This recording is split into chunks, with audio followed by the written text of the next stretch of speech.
Good morning, good afternoon, everyone. I am Laura Whitlock, the Director of Marketing and Innovation at Watson Gloves. Thank you for joining us today for our webinar on the effects and outlook of the disposable glove supply chain. We have two presenters today. I'd like to firstly introduce Christina Yeung, who is our Product Development Manager at Watson Gloves. And we have our special guest, Don, who is an expert in the disposable glove PPE industry, specializing in supply chain, production, and quality control. We will be able to answer some questions at the end of this webinar, so please enter them into the question box on your dashboard. Okay, Don, let's begin.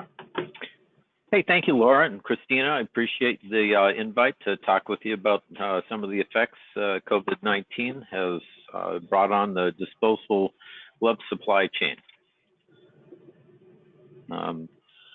Today, we'll take a look at the following to see how it is affecting the disposable glove situation.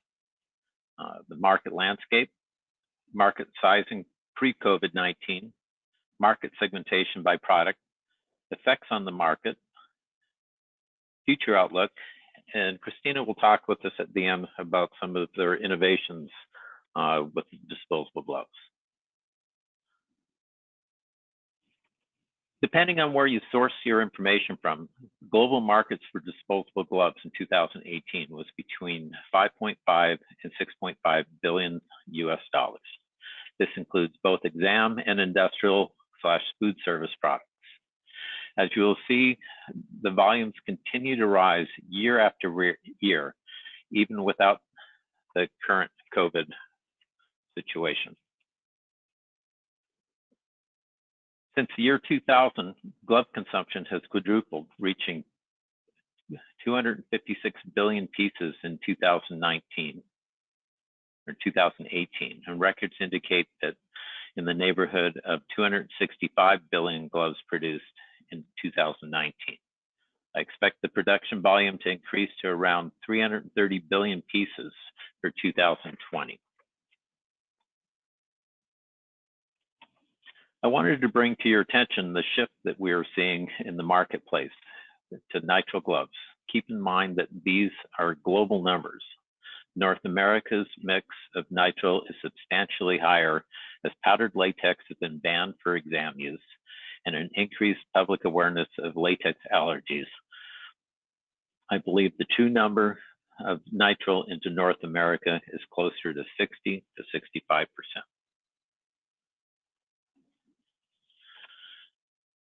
As you can see from the slide, the global disposable glove market was valued at 7.6 billion US dollars in 2019 and is expected to reach 11.8 billion US dollars by 2025. Observing a current annual growth rate of 14% during 2000 and tapering off to around 7% through 2025. Assuming we don't have another COVID type event.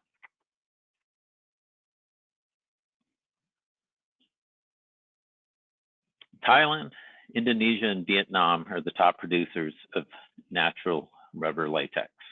Keep in mind that rubber is in demand for many industries outside the disposable glove market. The proximity of these sources for raw materials somewhat dictates the logical factory locations. Manufacturers in Malaysia, Thailand, and Indonesia have the largest market share for nitrile butadiene rubber, also known as NBR. When we look at where the disposable gloves are produced, we can see that Malaysia and Thailand together manufacture more than 80% of the latex and nitrile gloves in the world. Those factories are working at capacity, and yet they still cannot meet the demand.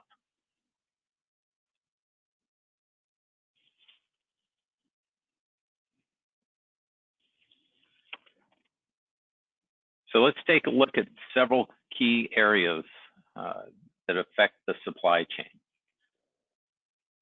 Raw materials is in short, there's a shortage in raw material due to increased demand. We have some export and government regulation issues. We have some limitations on labor, factory closures, and pricing instability.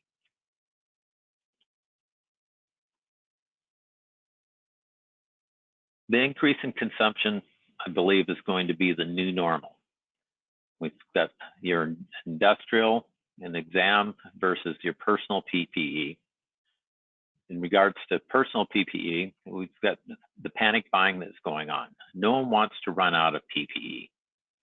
The next time you're out at the grocery store or the gas stations out and shopping, look around and you'll see that you're going to see a lot more of these products in use that you never saw before.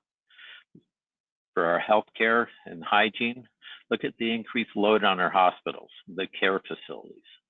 The effect on the elderly care facilities has been huge, as they are the most at risk. As such, we see a much higher consumption rate in these locations.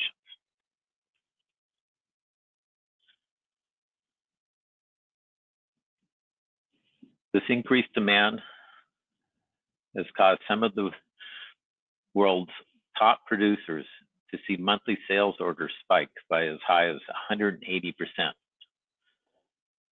The manufacturing capacity of the major glove suppliers have been booked well up into 2021 due to the fear factor of limited supply, both real and perceived. I'm seeing the lead time increase from 40 days in some cases to about 400 days on the outside. World consumption is estimated to jump more than 25% to 330 billion gloves this year, 2020-21. I expect to see additional production capacity come online towards the end of 2020 and into 2021. The surge in demand has overwhelmed the available supply and caused competition between the manufacturers for products and raw materials.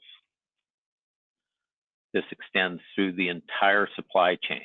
We're finding the printers, for example, are exceeding their ability to keep up with the demand just for the packaging.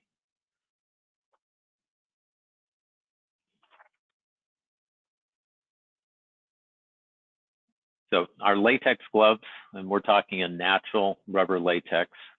The rubber is harvested from trees. It's both seasonal and in high demand.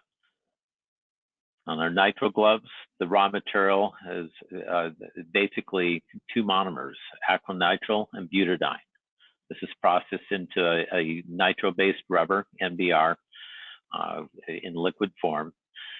Now, there are many grades of the NBR based on the application. For example, a 3 mil glove would require a different compound than, say, a 5, 6, or 8 mil glove.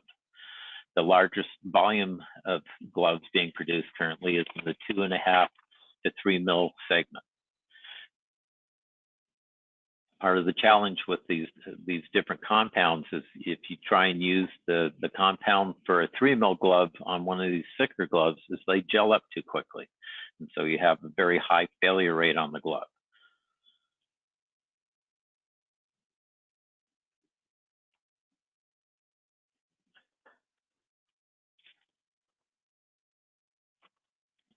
Some of the challenges that we're seeing are government stockpiling. Countries were caught short on supplies for response.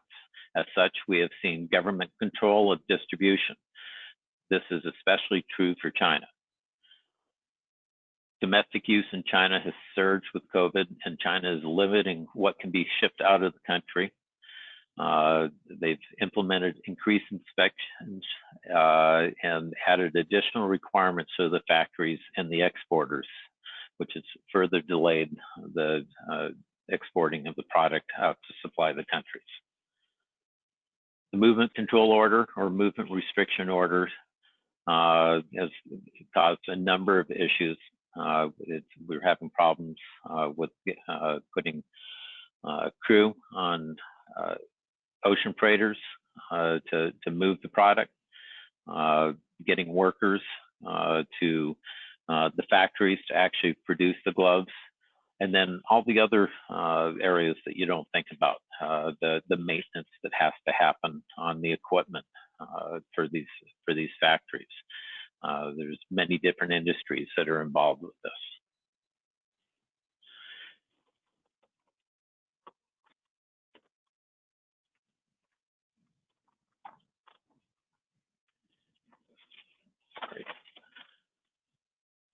we've been having some challenges getting skilled workers because of this MCO.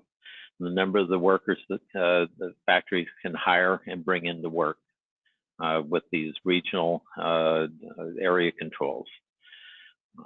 You know, Malaysia has suspended the intake of new foreign workers till the end of the year. And we've had some challenges with some disputes over alleged labor abuses, which is slowing down the flow of product into North America.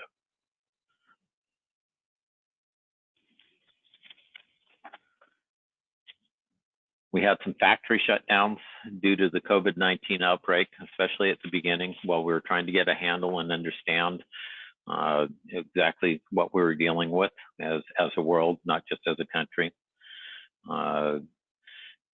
We had Chinese New Year occur at the beginning of the year, just as all this was unraveling, which is typically a slowdown.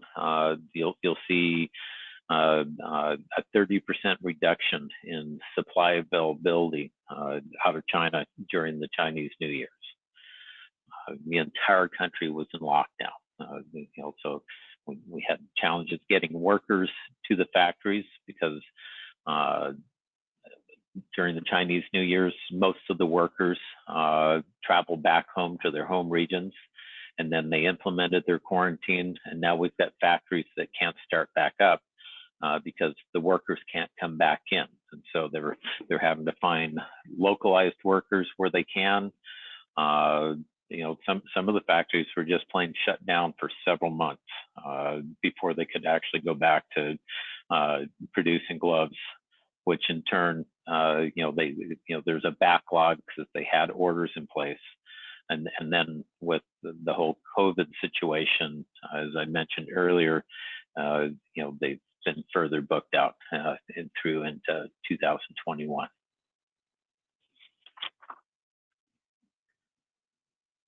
We've been seeing raw material price fluctuations. And while it depends on how far upstream you go, if you go all the way up to the acrylonitrile and the butadiene, I believe there's actually supply available, but then it has to go get converted into the liquid NBR, and we're seeing a bottleneck in those areas.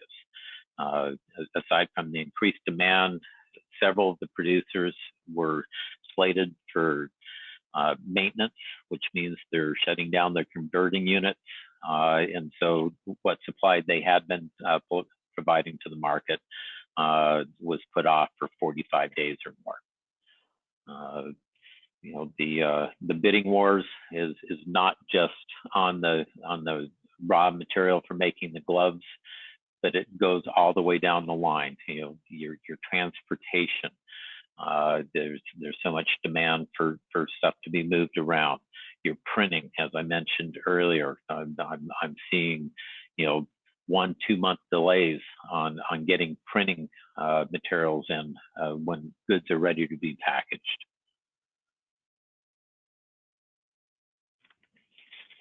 So, the following factors are likely to contribute to the growth of the disposable glove market during 2020-21. Potential for outbreak of other pandemic diseases, the growing preference for nitrile gloves and the demand on the supply chain, growth in clean room technology, an increased awareness towards personal hygiene, an increased need for medical examination disposals, and a possible and very likely second wave of the COVID itself. The MARGMA, or the Malaysian Rubber Glove Manufacturers Association, expects the production of this glove shortage to linger until the end of 2021. It's premised on the Malaysian glove makers having an average backlog of 6 to 8 months, as well as the growing severity of the COVID-19 globally. With that, I'd like to hand this over to Christina, and Christina, you can take it from here.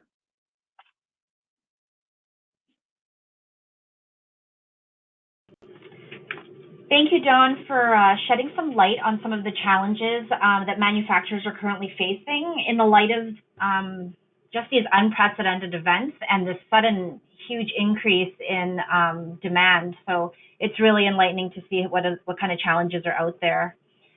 So we're just going to start my portion of the presentation by just talking about, I'm sure, what a lot of you are already seeing in your communities.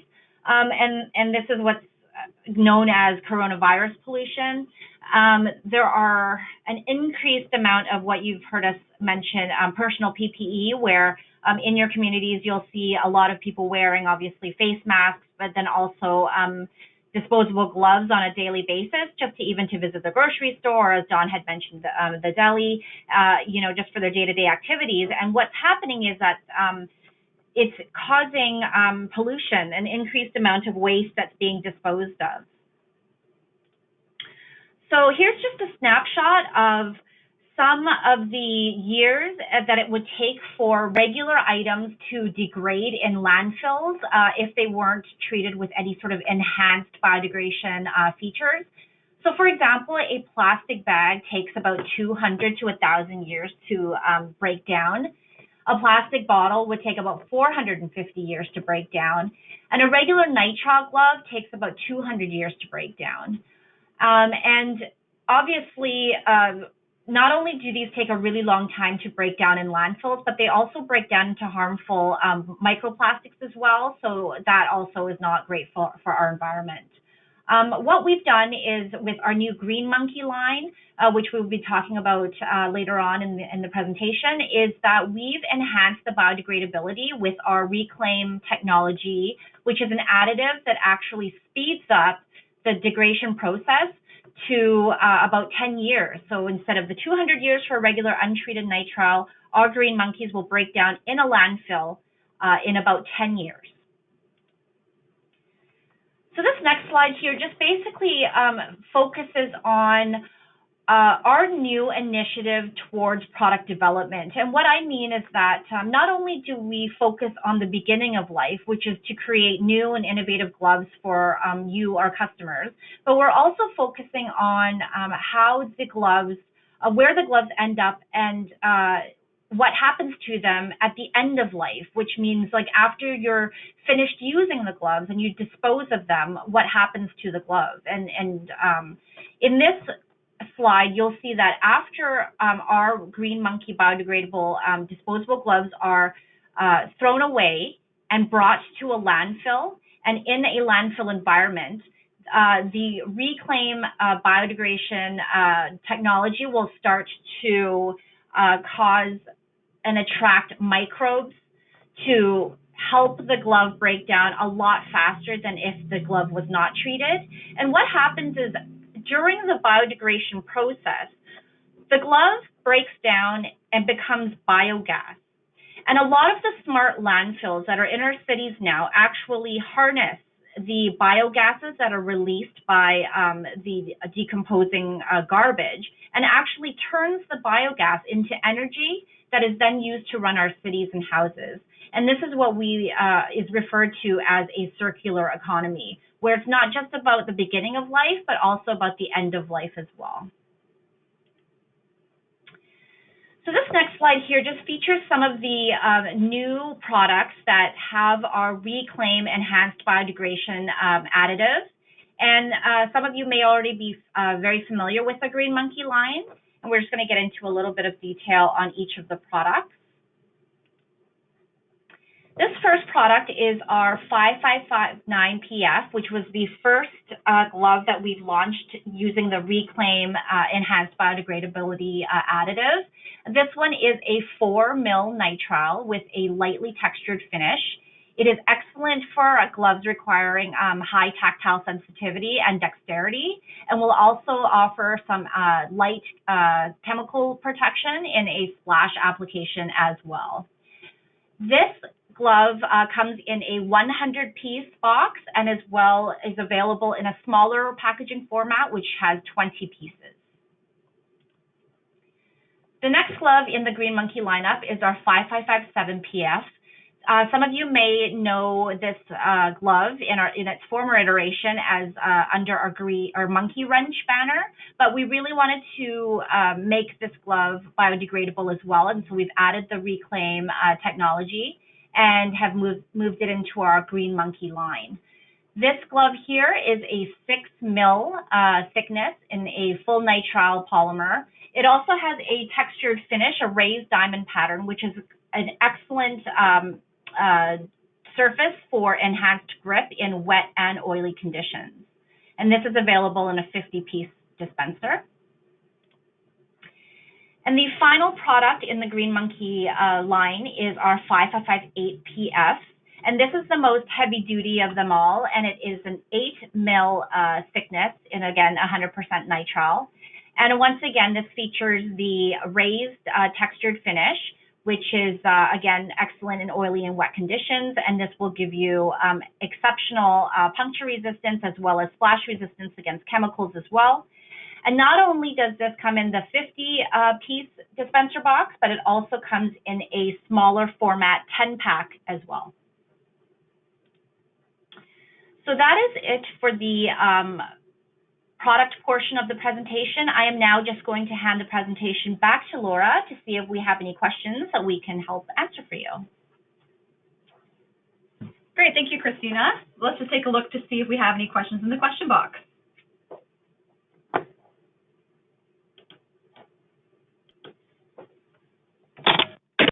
Great, thanks, Christina, and thank you, Don. So we'll just look in the question box here to see if we have any questions.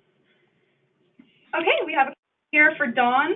Don, do you foresee issues in the supply chain in the next year slowly coming back to normal, or do you see this extending for the next couple of years with the backlog in supply chain issues?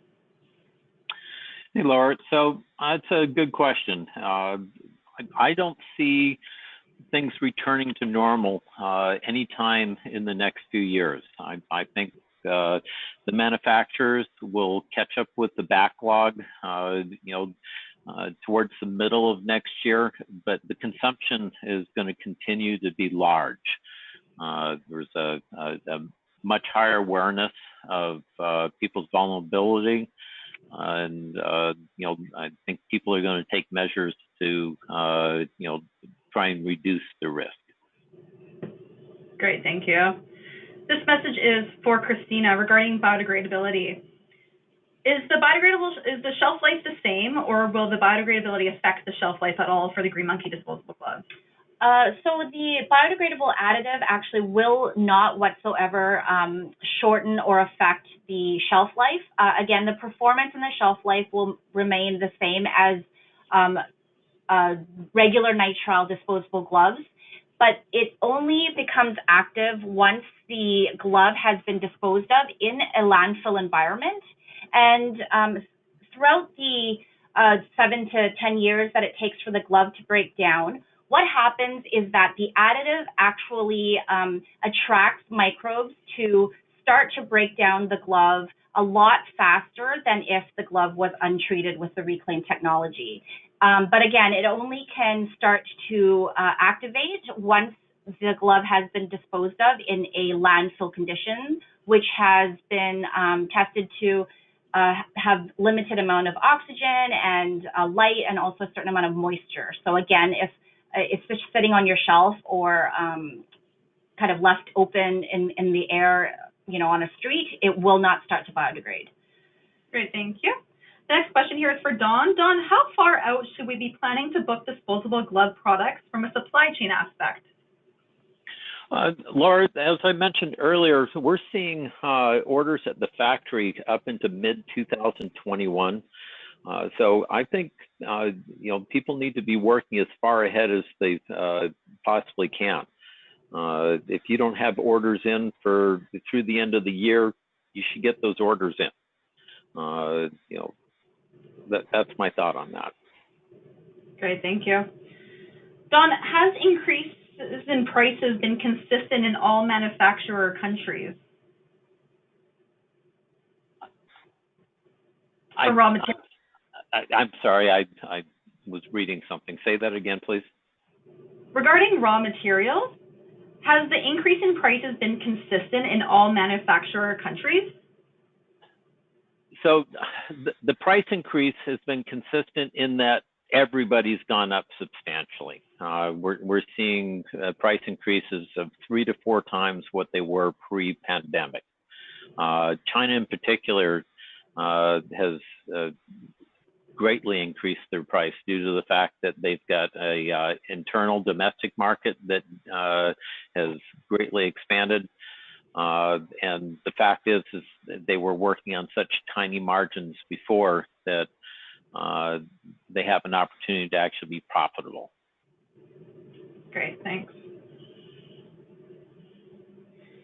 Do you foresee any other countries starting to produce disposable gloves to try to bring to closer to North America market for production? So Laura, I've seen some factories starting to go up over in Mexico, so lower North America, but we're not going to see a whole lot. We're not going to see much of any latex come out of there. We could see some nitrile come out. The manpower demand for a glove factory is absolutely staggering. A small factory is going to take 500 plus people, and the larger factories are, running, 1,000 to 2,000 people in order to operate those facilities. So that between that and the source of the raw materials, it'd be cost prohibitive to actually produce the gloves in the U.S. or Canada. That said, looking at what's happening over in Asia and other producing countries, they're scrambling to build new glove lines. They're building new factories from scratch to try and keep up with this increased demand. Great. So I think because of time, I think we have one question here left. Do you expect PPE to be a new thing past COVID-19? Personal PPE? Absolutely. PPE is here to stay. People have discovered how vulnerable they are, and I think people remain vigilant for quite some time, before this starts to ease up. So I think that, that everybody's going to have their supply of masks, everybody's going to have their supply of gloves, and they're going to make sure that they're not depleted. Great, thank you. Hey, I had a question for Christina, if I could. Sure, go ahead. So you were talking about your biodegradable gloves. So when they break down, how do they break down? Is that just small pieces of plastic, or what's happening there? That's a great question, Don. So when the microbes start to break down the nitrile, they do not break down into microplastics. Actually, the reason why it takes so between that 7 to 10 year window, because it's the optimal time for the microbes to break down the nitrile into biogas. So much like an organic substance would break down into biogases, the nitrile gloves would do so as well, and that's with the help of the additives. And it is these biogases that actually get harnessed by the smart landfills and actually then turned into energy. So again, great question, and thank you for bringing that up. They do not break down into microplastics and instead break down into biogases. Interesting. Well, thank you very much for that clarification. Great. Well, I think that covers it for today. If there are any questions that we weren't able to answer today, please do reach out to your sales rep. Otherwise, you can email info@watsongloves.com. But I want to thank Don and Christina today for presenting valuable information on such a topic that is so relevant and discussed globally. Thank you all for joining us and taking the time out of your day today. And please log on to our website to check out the new webinars that we do have coming in August and September, and please register for those. Thank you, everyone. Thanks, Don. Thank you very much. Have a good day. Bye for now.